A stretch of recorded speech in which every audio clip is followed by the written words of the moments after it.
बिस्मिल्लाहिर्रहमानिर्रहीम। अस्सलाम वालेकुम दोस्तों, हम अक्सर सुनते हैं कि दुनिया में मुसलमान और काफिर के दरमियान जंग हो रही है, इस्लाम को मिटाने की कोशिश हो रही है, दज्जाल आने वाला है, इमाम मेहदी और गज़ाए हिंद की बातें हो रही हैं। लेकिन आज मैं आपको एक ऐसी हकीकत बताने जा रहा हूँ जो इन सब से पहले की है। ऐसी जंग जो ना अरबों ने शुरू की ना रोमियों ने। ये वो जंग है जिसका आगाज आसमानों में हुआ और जिसका मैदान जमीन बना।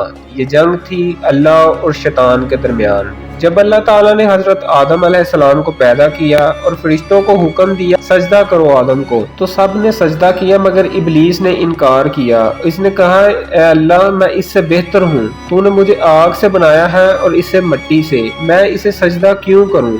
ये थी पहली नाफरमानी, ये थी पहली बगावत और यही था पहला गरूर जो अल्लाह ताला के दरबार में जाहिर हुआ। अल्लाह ताला ने इबलीस को रांदा दरगाह कर दिया, लेकिन इबलीस ने अल्लाह से एक वादा किया, मैं हमेशा तेरे बंदों को गुमराह करूंगा।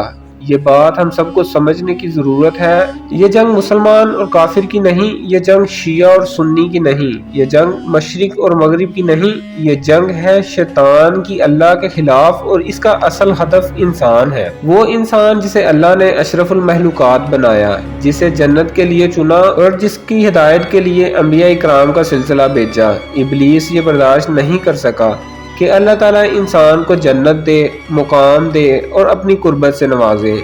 इबलीस ने अल्लाह से क़यामत तक मोहलत ली और ज़मीन पर एक ऐसा जाल बिछाया जिसमें हर ज़माने का इंसान फंसता चला गया। पहले इसने कौम नूह को बुत परस्ती की तरफ लगाया, फिर कौम आद और समूद को गरूर में मुब्तला किया, फिरौन को खुदा बनने पर उकसाया और हर नबी की उम्मत को गुमराह किया। लेकिन इसका सबसे बड़ा हदफ उम्मत मोहम्मद सल्लल्लाहु अलैहि वसल्लम है, क्योंकि ये वो उम्मत है जिसने दज्जाल से मुकाबला करना है। ये वो उम्मत है जिसमें इमाम मेहदी आएंगे और जिसके साथ हजरत ईसा खड़े होंगे। दोस्तों, अब आते हैं आज की दुनिया की तरफ। शैतान ने आज एक जदीद चाल चली है। इसने अपनी फौज को एक खुफिया तंजीम की शक्ल दी है जिसे हम इल्यूमिनाती या फ्रीमैसन्स कहते हैं। ये कोई फिल्मी कहानी नहीं, ये एक हकीकत है जिसके निशान हर तरफ मौजूद है। मीडिया पर फहाशी हो, मौसीकी में शैतानी पैगामात, हर जगह एक ऑल सेटनिंग आई, खुदा के तसव्वुर की तौहीन और इंसान को खुदा बनाने की कोशिश। ये सब कुछ एक सोचे समझे मंसूबे के तहत हो रहा है और इसका मरकज है शैतान।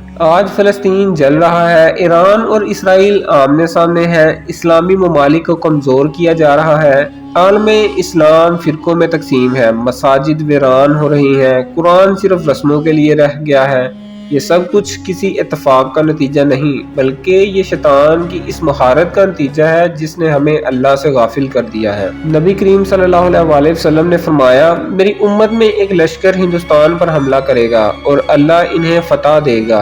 ये वो जंग है जिसे हम गज़वाए हिंद कहते हैं और इसके मुजाहिदीन वही होंगे जो अल्लाह के लश्कर में शामिल होंगे।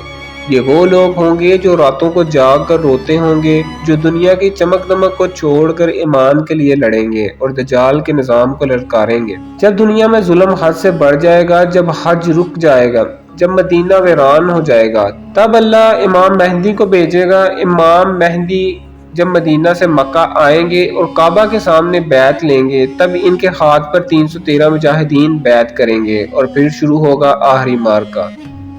इसी दौरान दज्जाल दुनिया पर जाहिर हो चुका होगा और खुद को रब कहेगा, मुर्दों को जिंदा करेगा, आसमान से बारिश लाकर सबको आजमाएगा। लेकिन अल्लाह ताला हजरत ईसा को वापस जमीन पर भेजेगा जो दमशक के सफेद मीनार पर उतरेंगे और इमाम मेहदी के पीछे नमाज। फिर वो दज्जाल को दरवाज़े लुद पर कत्ल करेंगे। दज्जाल के मरने के बाद जमीन पर अमन इंसाफ का निजाम होगा, इस्लाम दुनिया भर में गालिब होगा और दुनिया में सिर्फ एक दीन होगा, इस्लाम बाकी रहेगा। लेकिन ये अमन हमेशा के लिए नहीं होगा। फिर कुछ अर्सा बाद ही यजूज मजूज आएंगे और हजरत ईसा अलैहिस्सलाम अल्लाह ताला से दुआ करेंगे कि ए अल्लाह, हमें यजूज मजूज से निजात दे। फिर अल्लाह ताला यजूज मजूज से निजात देंगे। फिर सूरज मगरिब से तुलू होगा और तौबा का दरवाजा हमेशा के लिए बंद हो जाएगा। जमीन से धुआं निकलेगा, दाबतुल अर्द निकलेगा, सूर फूंका जाएगा और हर चीज फना हो जाएगी। दोस्तों, ये सब कहानियां नहीं, ये सच है और हम सब इस जंग का हिस्सा हैं। सवाल ये है कि हम अल्लाह के लश्कर में हैं या शैतान के गुलाम बन चुके हैं। ہم امام مہدی کے سپاہی بننا چاہتے ہیں یا فری میسنز یا الومناتی کے پیار؟ ہمیں فیصلہ کرنا ہے ابھی اسی لمحے۔ اگر آپ چاہتے ہیں کہ آپ بھی اسی آخری جنگ میں حق کے سپاہی بنیں تو آج سے عہد کریں، ہم نماز قائم کریں گے اور قرآن کو سمجھ کر پڑھیں گے، دنیا کے فتنوں سے بچیں گے، سچ کا ساتھ دیں گے اور جھوٹ سے نفرت کریں گے۔ اگر آپ اللہ کے لشکر میں ہیں تو ابھی کمنٹ میں لکھیں میں اللہ کے لشکر میں شامل ہوں، اور اس ویڈیو کو شیئر کریں تاکہ ہر مسلمان اس اصل جنگ کو سمجھے۔ اللہ پاک آپ کو، آپ کی فیملی کو اور مجھے اپنے حفظ و ایمان میں رکھیں۔ دعاؤں میں یاد رکھیے گا۔ اللہ حافظ۔